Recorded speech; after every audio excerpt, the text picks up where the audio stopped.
Assalomu alaykum ustoz.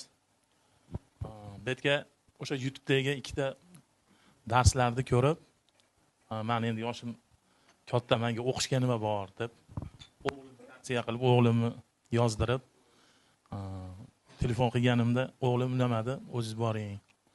Biz qancha o'qisak ham siz qarshilik qilib tursangiz, yangi fikrlarga eskicha yondashib tursangiz, ish yurmaydi. Degani uchun men keldim. Men o'qiyman, u hamma yo'qni bilsam. Batta yoshim mendan yoshi kattalar bo'lishi mumkin. Tajriba 40 yildan oshdi. 40 yildan oshdi. Agar boshimdagi finansiy shramplarni ko'rishni iloji bo'lganda ko'rsatardim. G'urralarni, shramlarni ko'rsatardim. Men unaqa biznesni nechtasini tug'dirib, nechtasini o'ldirib berganman. O'zim ko'mib kelganman deng. Qo'lim bilan. O'sha endi insightlarga kelsak, rejalashtirish. Birinchisi rejalashtirmay boshlab, rejalashtirmaganimizdan keyin o'zidan o'zi qayerga yurishni bilmay, u qayiq xohlagan bitta nimada cho'kib ketar ekanda. Birinchisi rejalashtirish bo'ldi. Ikkinchisi eng katta nimasi muammolarga tepadan qarash bo'ldi men uchun. Mana tajribasi necha yillik har xil kalibrdagi odamlar tajriba sohasida.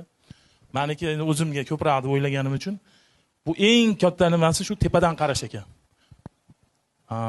Fikrlarni, nimalar, planlarni boshimizda ko'tarib yuraverar ekanmiz, qog'ozga tushirmay. Qog'ozga tushirgandan keyin endi tepadan qarash boshlandi.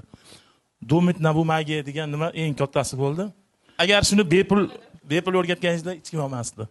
Haqiqatan men tajribamdan kelib chiqib aytmoqchiman.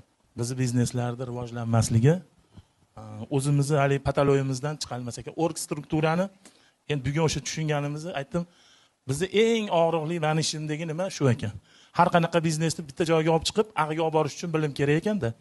Boshqaruv akamga topshirsam, ukamga topshirsam, begonaga qo'ymasam, men uni qo'ysam ishi yuradi. Ishonchli bo'ladi, bersak, u novvoyga qassoblik ishini topshirib bergan bo'lar ekan. U o'sha qo'liga o'tgani o'zi ishda o'lgan ekan. Shu narsani 3-chi insight shu bo'ldi. O'zi ko'pi anu daftar to'llayu vaqt yetmaydi endi. Sog' bo'ling, salomat bo'ling. Mingdan ming rozi biz.